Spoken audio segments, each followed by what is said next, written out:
communiquer en transparence. Ça, c'est ultra important, parce que le côté sombre, côté obscur de la communication, c'est le marketing, mais dans le mauvais sens du terme. C'est-à-dire, voilà, de galvauder un peu, de tourner un peu, le greenwashing, etc. Et on communique en fait sur ce qu'on a envie de dire. Non, moi c'est tout simplement dire ce qui est, dire ce qu'on fait, faire ce qu'on dit, tout simplement.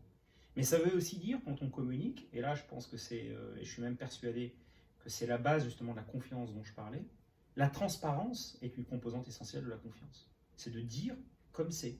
Il y a des situations délicates qu'on vit, on est de loin pas parfait, des situations de retard, des situations de démarrage sur site, j'en parlais tout à l'heure, où on a du mal, et bien on le dit. On le dit. Et en tant qu'équipe dirigeante, en tant que président, on dit aussi, ouais, là, je vis une situation difficile, c'est compliqué. Ne pas cacher les difficultés, au contraire. D'abord parce qu'on est humain, parce qu'on est faillible, parce qu'on n'est pas invincible. Et on réussit comme on réussit parce qu'on est nombreux, parce qu'on a une intelligence collective. Nous, on n'a pas plus raison que les autres. On essaye juste dans nos décisions d'avoir un peu plus souvent raison que tort. Mais on a tort. Parfois, on a tort. Et l'important, c'est de savoir reconnaître qu'on a tort et d'apprendre. Parce que c'est là qu'on apprend énormément. Et donc, cette transparence de dire, bah ouais, là, on n'a pas pris une bonne décision. Ou là, on a une situation compliquée, qu'est-ce qu'on peut faire? Et ne pas arriver en disant, voilà ce qu'on va faire. J'ai pas le monopole des bonnes idées, personne ne l'a. Mais c'est d'associer, en fait, par cette transparence, les équipes au problème. C'est ça qu'on fait quand on est transparent. On dit, voilà, il y a un problème, qu'est-ce qu'on peut faire? Ne pas être transparent, ne pas oser parler d'une situation compliquée, c'est soit penser qu'on a toutes les bonnes décisions, toutes les clés, toutes les bonnes idées soi-même, ce qui est extrêmement présomptueux et complètement faux, soit ne pas avoir confiance justement et se dire que si je pose le problème sur la table, de toute façon on ne voudra pas m'aider. Je crois que les deux sont faux.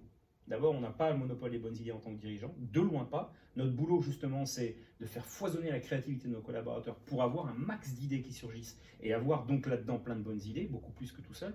Et deux, d'avoir une transparence en partant du principe que si on met un problème sur la table, je reviens sur ce que je disais, la crasante majorité des gens veulent faire du bon boulot, ils voudront aider et faire en sorte que l'entreprise surmonte la difficulté.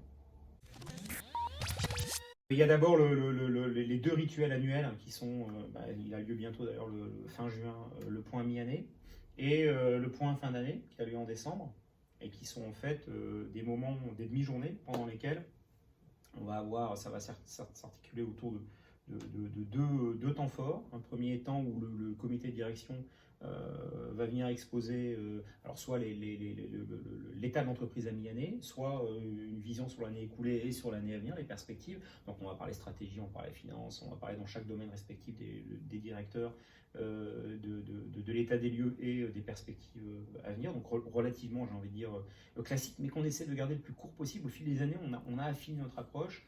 On partait avant sur 3, 4, 5 diapos par personne avec beaucoup de chiffres, Et là aujourd'hui, la dernière fois par exemple, c'était une diapo par personne avec uniquement un concept, point. Donc même pas plusieurs, 25 ou 30 points sur une diapo, un concept.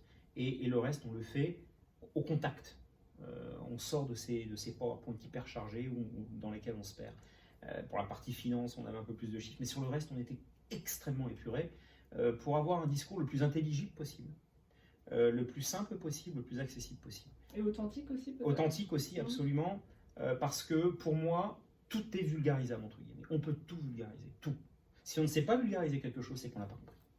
Pour le faire comprendre, et pour que les gens puissent le comprendre, que tout le monde puisse le comprendre, quelle que soit sa fonction, quel que soit son niveau de connaissance par rapport au sujet, etc. etc. Donc ça, c'est ultra important. Et le deuxième temps, c'est un temps de questions, donc via une application qu'on a mise en place il y a maintenant quelques années. Donc on commence à être un petit peu rodé aussi à cet exercice-là, qui est toujours hyper intéressant, où l'ensemble des salariés, via l'application en question, posent des questions de manière anonyme, et on les prend. Alors malheureusement, on n'a pas le temps de répondre, on a toujours beaucoup de questions, plus de 200, 300 parfois. C'est un très bon indicateur d'ailleurs. C'est un bon indicateur, effectivement, et des questions hyper intéressantes dans leur écrasante majorité, et on les prend comme elles viennent, et on répond à ces questions en live, avec l'ensemble du CODIR. Alors il y a des questions compliquées, et on les prend. Il y a des questions simples, il y a des questions auxquelles on ne peut pas répondre, soit parce qu'on n'a pas l'information, soit parce qu'effectivement, il peut y avoir de temps en temps un niveau de confidentialité, ne serait-ce que pour la protection des données personnelles, etc., auxquelles on ne peut pas répondre. Et là, on le dit de manière transparente. Et si on ne sait pas répondre, on le dit aussi. On dit ça, on ne sait pas tout non plus. Mais à chaque fois qu'on peut répondre, on apporte une réponse, et dans 9 cas sur 10, on répond, ou même plus, on répond aux questions qui nous sont posées. Donc ça, c'est un temps important. Donc ça se passe sur 2 temps de l'année. Donc ces questions, ça dure à peu près pendant 1h30. Et d'ailleurs, cette année, pour la première fois, on va même associer nos filiales à l'étranger en live via une traduction simultanée. Ce qui n'était pas le cas avant. Avant, elles avaient un replay, en fait. Donc, parce que c'est aussi des salariés exactement comme les salariés français, même s'ils sont moins nombreux dans les filiales qu'en France, pour qu'ils vivent aussi l'entreprise depuis là où ils sont, de la même manière que les salariés français peuvent le faire.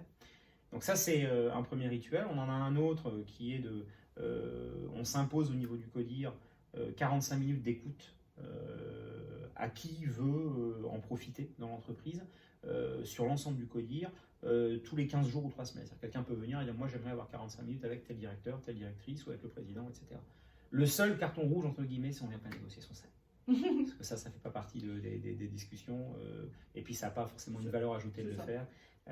Mais sinon tous les sujets peuvent être abordés. C'est assez peu utilisé d'ailleurs, ça l'a été un peu au début, un peu moins maintenant. Lié au contexte aussi. Lié certainement au contexte et puis lié aux autres rituels peut-être qu'on a en place aussi. On en a un autre qui lui fonctionne mieux avec plus de demandes. On a un petit déjeuner tous les trimestres à peu près avec l'ensemble du CODIR.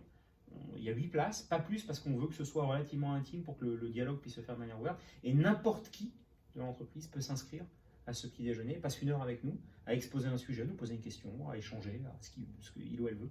Et là, on a effectivement régulièrement des gens qui viennent, soit des nouveaux embauchés, soit des plus anciens, des gens qui viennent avec des problèmes, des gens qui viennent avec des choses positives à nous dire, des gens qui viennent avec des idées peut-être. Des idées, souvent d'ailleurs. Et ça, c'est un échange hyper intéressant. Ça nous permet de rester en contact avec l'ensemble du personnel dans la mesure du possible. Parce que ça, c'est un petit peu le problème des entreprises qui grossissent. Moi, quand j'ai rejoint Cryostar, on était 100, donc on se parlait beaucoup plus facilement. Quand on est 700 ou 800, c'est compliqué et il faut garder ce lien. Il faut garder ce lien absolument dans les deux sens d'ailleurs. Et puis on a aussi, 4e rituel, on a un rituel, il y en a un demain matin d'ailleurs, les petits déjeuners des nouveaux arrivants. Où là, tous les trimestres, alors on l'a pas fait pendant le Covid, on est en train de rattraper maintenant, on va en faire 4 ou 5 d'affilée. On réunit l'ensemble des nouveaux arrivants du dernier trimestre ou du dernier semestre. Et donc là, ça concerne la DRH et moi. On y va tous les deux. Petit comité aussi, une dizaine de personnes pour qu'il y ait un dialogue. Et pendant 1 heure, 1 heure et demie, on discute avec ces nouveaux arrivants. Alors c'est intéressant à plusieurs titres. Ça leur permet déjà de connaître une partie de l'équipe dirigeante, de me connaître moi, de me poser des questions, de savoir un petit peu peut-être des choses sur Cryostar, sur le fonctionnement qu'ils n'ont pas pu voir en tant que nouvel arrivant. Mais ça me permet aussi moi de leur dire, vous venez d'arriver, vous avez une première impression, elle ne va pas durer. Parce qu'au bout de 2-3 ans, on n'a plus cette première impression, elle m'intéresse. Qu'elle soit positive, constructive, critique, peu importe. Qu'est-ce que vous avez ressenti? Quel est le sentiment que vous avez eu quand vous êtes arrivé chez nous? Ça, c'est hyper intéressant. Il y a des gens qui nous disent au niveau sécurité, c'est vraiment super, incroyable, j'ai pas vu ça ailleurs. Des gens qui nous disent le système informatique pour une boîte de cette taille, il est quand même un peu pourri. C'est bien à entendre. Parce que ça nous permet de dire, ça alimente et puis ça donne des idées, de dire tiens, ok. Et ça, dans 3-4 ans, c'est fini. Les gens seront dans le creuset Cryostar et les premières impressions ne seront plus des premières impressions. Et ça, c'est très intéressant pour nous aussi. Donc voilà tous les rituels, par exemple, qu'on a mis en place pour garder un dialogue vivace avec l'ensemble des constructif. Des équipes. Ouais. L'amélioration continue finalement. L'amélioration continue, l'ouverture à la critique. Ouais. Moi, je dis toujours, tout le monde est critiquable, moi le premier, et j'aime bien entendre, si tant est, ça marche dans les deux sens aussi, qu'elle soit courtoise, qu'elle soit constructive. Mais au contraire, on n'avance pas si. Finalement, la chose la plus importante qu'un manager puisse donner à son équipe, c'est son temps.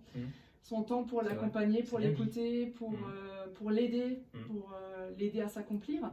Et tout ce que vous venez de dire, finalement, c'est du temps que vous accordez à vos collaborateurs. Donc ça rejoint aussi un petit peu la philosophie. Et c'est du temps durant lequel on retire des choses aussi. Tout à fait, c'est dans les deux sens. Ça marche dans les deux sens, exactement. Parce que vous avez raison, on parle de donner du temps. Alors, moi, je change un petit peu la formulation, c'est s'échanger du temps. S'échanger, c'est plus s'échanger du temps parce que quand on a l'impression que le temps est donné à sens unique, c'est plus difficile à faire.